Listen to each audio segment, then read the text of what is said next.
안녕하세요. 이학권의 시사 칼럼입니다. 그동안 우리는 이민교회에 나아갈 길을 나누었습니다. 이민교회는 결국은 없어지게 되어 있습니다. 한국 사람끼리 모여서 한국말로 예배하고 한국말로 교제하는 이민교회는 일시적일 수밖에 없죠. 그래서 그럼 없어지면 그냥 쓰러지고 마는 것인가? 절대로 아니지요. 하나님이 우리를 교회로 부르셨으면 반드시 맺어야 될 열매가 있죠.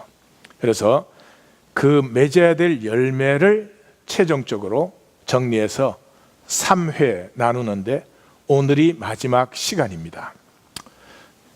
열매의 첫 번째는 우리는 true identity, 세상이 규정하는 나가 아니라 하나님의 말씀에 의해서 나는 누구인가가 규정되는 이 참된 정체성을 형성하고 그 열매를 땅끝까지 증거해야 된다.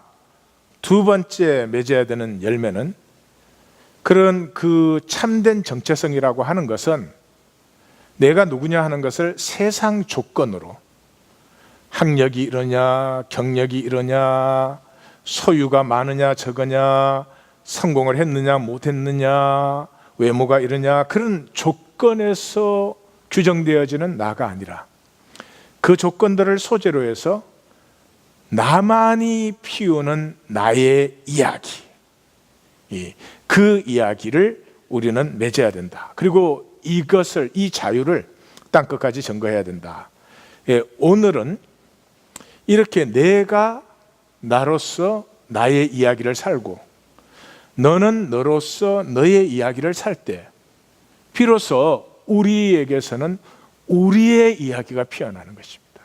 그 우리라고 하는 것이 바로 하나님 나라인 것입니다. 그것을 오늘 나눕니다. 먼저 우리는 예수님 그러면 십자가에 죽으시고 고난 받으시고 부활 승천하시고 이런 얘기는 많이 합니다. 그런데 정작 3년간 하신 사역은 별로 얘기를 안 합니다. 십자가와 부활이 중요하지만은 그보다 더 중요한 것은 예수님이 3년 동안 하신 사역입니다. 그것을 위해서 죽으셨고요. 그것으로 말미암아 부활이 있었고요. 바로 3년 동안 하신 그 사역 때문에 성령이 임하셨으니까 3년간의 사역이 훨씬 더 중요합니다. 그런데 그 3년간의 사역이 무엇이었습니까? 놀라운 일이지만 제자들과 함께 하시는 것이었습니다. Be together. 바네프라고 하는 신학자는 이것을 life together 그렇게 표현을 했지만 어느 쪽도 좋습니다. 마가복음은 분명하게 얘기하고 있죠. 12 제자를 선택하셨는데 이는 자기와 함께 있게 하시고. 우리 청취자님들은 인간의 문제가 무엇이라고 생각하십니까? 복잡하죠? 그러나 뿌리는 하나입니다. 우리가 함께 할 줄 모르는 것입니다. 모든 부부 문제가 남편과 아내가 함께 할 줄을 모릅니다. 모든 자녀 문제가 가족이 함께 할 줄 모르는 데 있습니다. 아이시스 문제가 됐든지 이 세상이 정치 경제 문제가 됐든지 수많은 사람이 굶어 죽고 있는 문제가 됐든지 뿌리는 간단합니다. 우리는 함께 할 줄을 모릅니다. 계시록은 이것을 아주 간단하게 우리에게 표현해 주죠. 계시록 6장에서 18장까지는 세상 역사가 무엇이냐 하는 것을 펼치는 부분이에요. 1장에서 5장까지 하늘의 비전이 나타나고요. 6장부터 세상의 역사를 보여줘요. 그런데 그 세상 역사의 시작이 6장 2절에 이기고 또 이기려 하더라 이렇게 나옵니다. 세상은 우리는 그냥 이기려고 해요. 남편과 아내로 만나서도 이기려고 해요. 학교에서 친구들이 만나도 이기려고 해요. 함께 할 줄을 몰라요. 경쟁할 수 있습니다. 그러나 함께 할 줄 알 때의 경쟁은 아름다운 것이 됩니다. 서로를 북돋우는 것이 됩니다. 그런데 함께 할 줄 모르는 경쟁은 아주 파괴적이 되는 것이죠. 그래서 예수님이 제자들과 3년간 하신 것은 함께 하시는 것이었습니다. 제자들은 예수님이 십자가에 죽으시고 부활하시고 승천하시고 성령이 임할 때까지 예수님이 뭘 하신 건지 잘 몰랐습니다. 왜냐 그러면 제자들도 하나님 나라 그러면 뭐 하나님 하늘에서부터 뭐 엄청난 게 임하든지 막 엄청난 능력이 임해가지고 로마가 팍 멸망을 하고 그 유대 나라가 막 세워지든지 뭐 그런 걸 생각을 했지, 우리 그냥 살아가는 우리 삶에 근본 뿌리가 새로워져야 되는, 이게 거듭남이거든요. 삶의 뿌리 자체가 새로워지는 것입니다. 이거 그냥 놔두고 로마 제국을 아무리 뒤집어 엎어도 하나님의 나라가 이 땅에 임하지 않습니다. 그래서 예수님이 3년 동안 제자들과 함께 하신 것은 같이 하심이었죠. 부활하신 주님이 40일 동안 제자들과 또 같이 하셨습니다.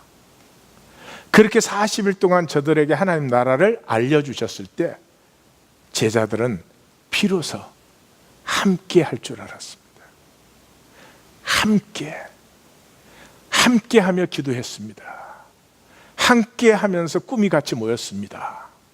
함께 하면서 비로소 주님께서 무엇을 하셨고 무엇 때문에 십자가에 달리셨는지를 보게 되었을 때 성령이 임했죠. 그러니까 십자가는 무엇입니까? 이 우리가 함께함, 이 하나됨은 아픔을 나눌 때 하나가 됩니다. 예, 기쁨을 나눌 때 하나가 되는 것 같이 보입니다. 마치 우리 2002년 월드컵 때 우리가 이기니까 막 신나서 응원하니까 다 온 나라가 하나 된 것 같잖아요. 그런데 그 응원단들이 모였다가 흩어질 때는 그 차 빼는 것 때문에 싸웠다 그러지 않습니까? 그게 뭐 당연한 거죠. 당연한 거죠. 기쁨은 좋은 것이고 누리면 되는데 그때 하나 된 것 같지만 그건 잠시, 기쁠 때는 좋습니다. 정말로 하나 되는 게 하는 건 아픔이죠. 그래서 우리 민족은 역사에 수많은 아픔을 겪으면서, 그래서 이 한민족의 그 끈끈함이 엄청 깊습니다. 무엇보다도 일제의 35년 우리가 강점된 그 아픔은 우리 한국 민족을 정말 한국 민족으로 똘똘똘 뭉치게 했죠. 어떨 때 보면 지나친 점도 있다 싶을 정도기는 하지만 바로 그렇습니다. 가족도 함께 아픔을 나누는 것을 통해서 하나가 되는 것이지, 그냥 좋기만 한 가족은 위기가 오면 굉장히 약한 것을 볼 수가 있습니다. 그래서 그 십자가의 아픔으로 하나 된 사람들이 모였을 때 그곳에 성령이 임하지 않았습니까?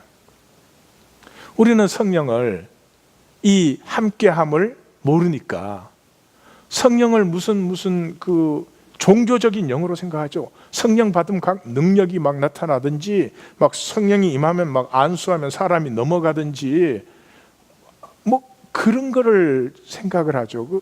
굉장히 정말 우스운 일입니다. 성경을 읽어보시면 성령님이 증거되는 것마다 선명하게 증거되는 거 있지 않습니까? 한 성령이 임하시니까 모두가 하나가 된다는 거죠. 유대인이나 헬라인이나 자유자나 종이나 지혜자나 야만인이나 남자나 여자나 다 하나가 되더라.